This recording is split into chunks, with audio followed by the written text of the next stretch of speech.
early morning. My camera's on some sideways crap. I'm getting a new camera.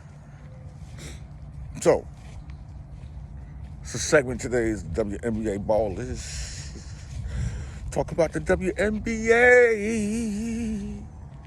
And listen, to all you real fans of sports, especially basketball, women's basketball, we both know two of the brightest new stars in the WNBA. Angel Reese and Clark has been out. They're not playing. They both injured. But guess what? The NBA still strives forward. The games are still being played because there's 156 players in the WNBA. That's right. Got so many players in the WNBA. If you knew anything about the sport, you would support the team. You want your team to win while you out, so you can get to the playoffs, baby. Listen, the Aces are having a hard time. Asia Wilson and them. Brinks is back with the Sparks. The Storms are having a little problem. Hold on. You'll have to understand the chemo's killing my eyes today. But when you got the Skylar Diggins and the Kelsey Plums and Chelsea Gray, I don't know what is going on with you, sister. You know, Kelsey Mitchell and Paige Beckers and Nafia Collier, she's out for 2 weeks. Miss Carrington, she's going to definitely add a whole lot to the Lynx. Yo, this is the year the Lynx got to win this one. They got to win it because they got the team. Now, she just made, with McBride and them, that bench going to get a little stronger. But you know what? I am so happy everything is happening the way it's supposed to happen. It'll give some of you immature fans to understand that the WNBA is not going nowhere. Doesn't matter. Y'all could put up all the charts. Oh, well, the viewership is up and all this and all that. It doesn't matter. Crowds do not win games. Players win games. You feel me? When it was COVID, there was nobody in the stand, but you still watch. You know, oh, well, you know, the viewership is not up. Who cares about that? If you know what, if some stuff on TV doesn't even matter. And my point is, you're not a real fan. You could be a fan of whoever you want to be a fan of. It doesn't matter. Don't bother me. I like a lot of players in the WNBA. Okay? See, a lot of y'all wasn't even around when the WNBA started. And the girls had no contracts. No union. Coach could fire a player. The average player was earning $25,000, $30,000 a season. I used to represent Tori Suber, who played for the Charlotte Sting. She came out of Virginia, the same college as Dawn Staley. Dina Head played for the Utah Stars. And it all comes down to, and I'm going to bring this topic up again. You got a lot of people who just have their way of what they want to believe. Just like how they believe Trump don't do nothing wrong. Everybody around Trump is wrong but him. Oh, you can't say, oh, they incapable, they're liars. You know, they this and they that. But yet, this man committed so many crimes and stealing and making so much money while he's in the White House. How you gonna fire the statistician who gave you the real numbers of unemployment? You fire the person because that's not what you want out there.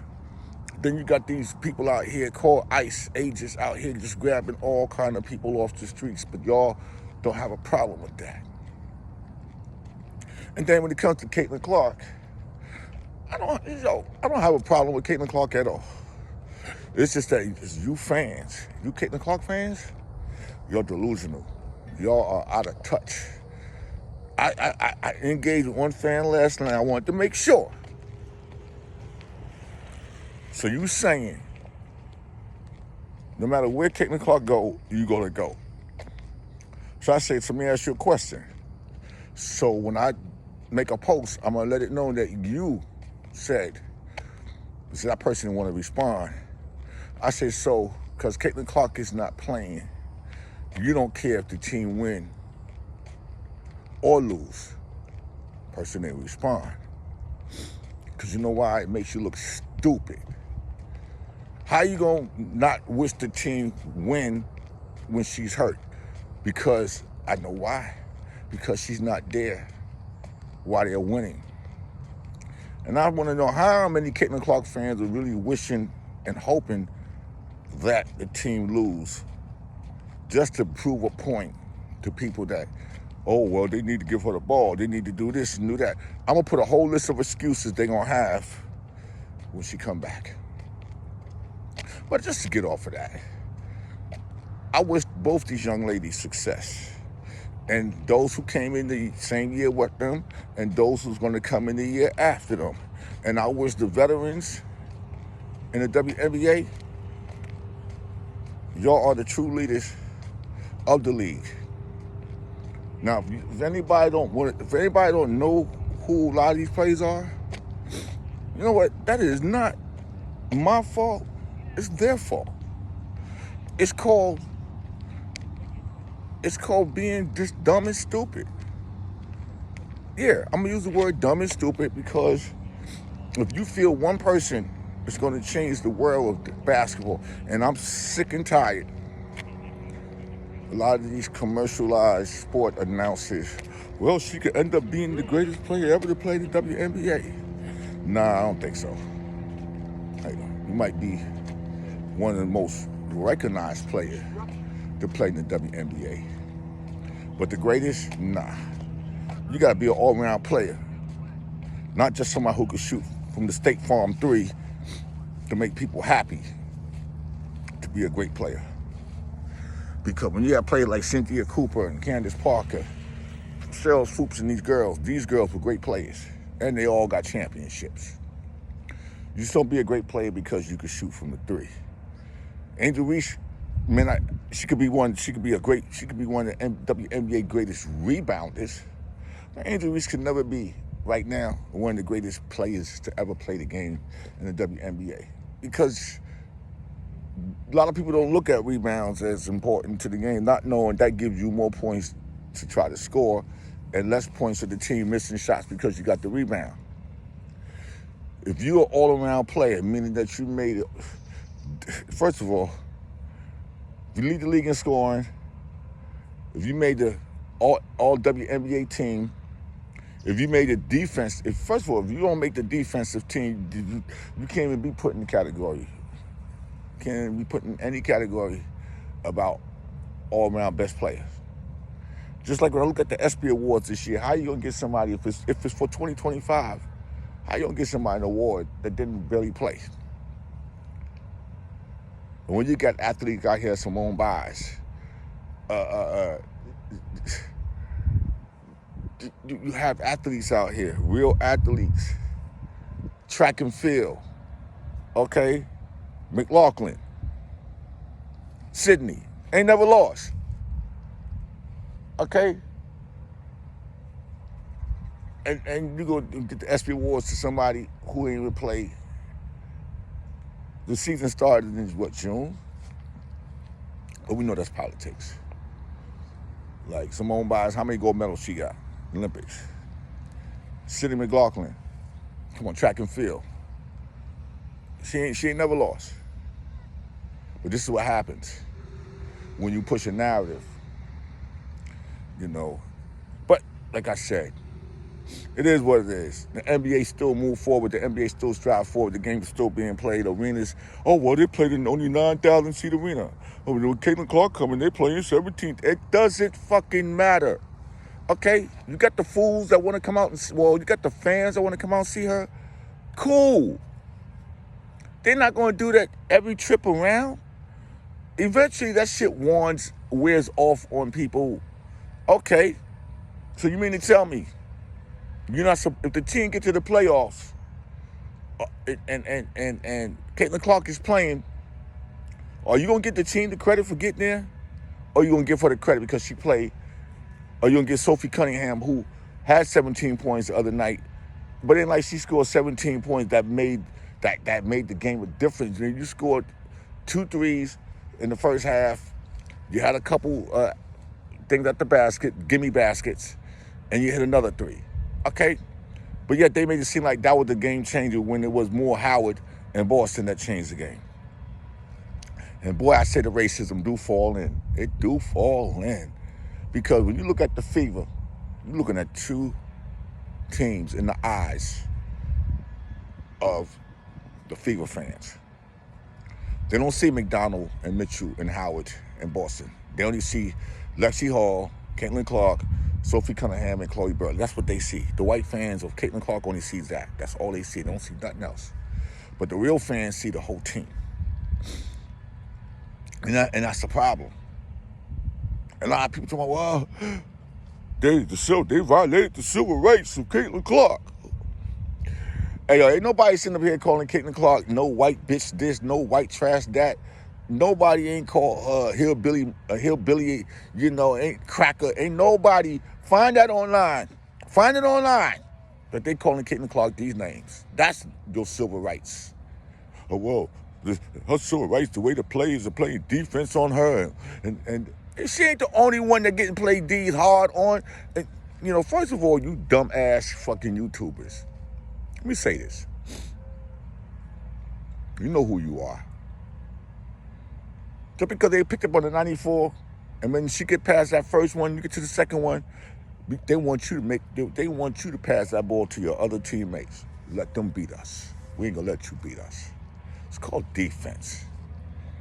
Carrington goes to the links. Oh, they just got Carrington so she could just beat up Caitlin Clark. Caitlin Clark flops a whole fucking lot. Don't let me have to do a Caitlin Clark flop video. Hold her accountable for her bullshit. Oh, the black players don't protect her.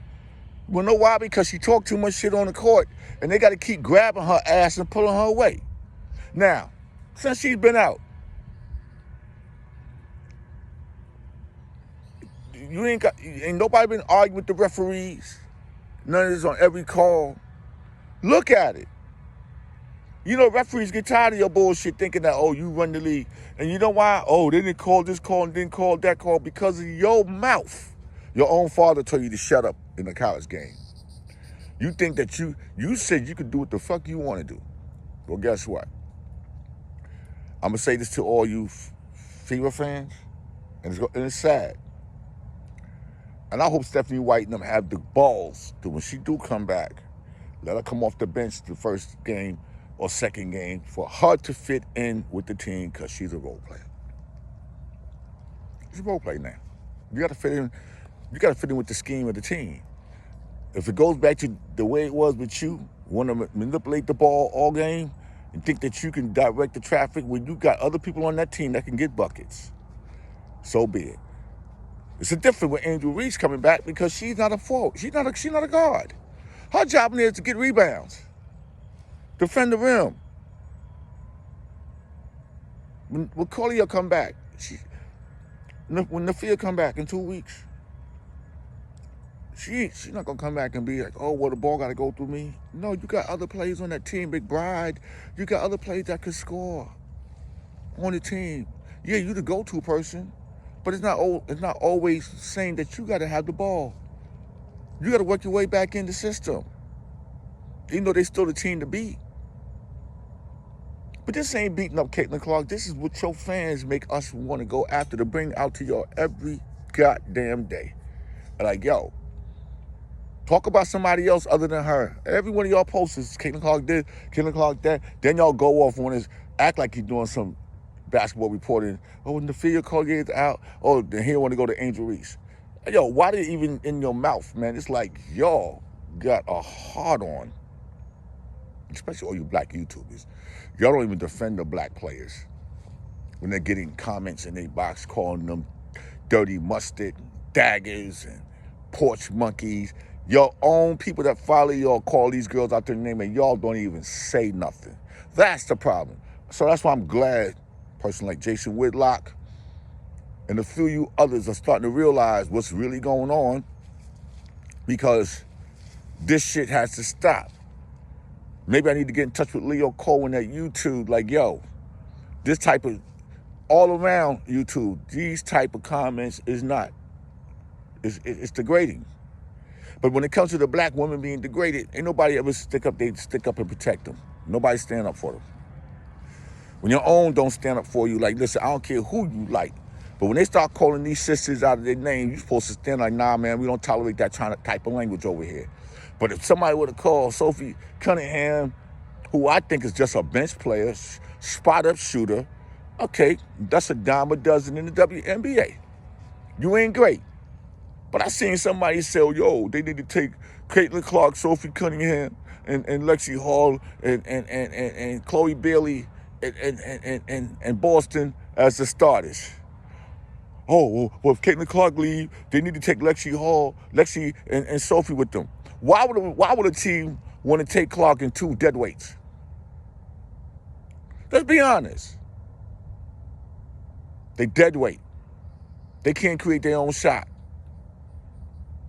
Now, for some white girls, you know, they hustle hard. They got to play hard because they can't start on no team in the WNBA. They can't even start on they can't even start on the worst team. They're not starters. They can't create no shots. And y'all don't understand that. But I understand what's going on.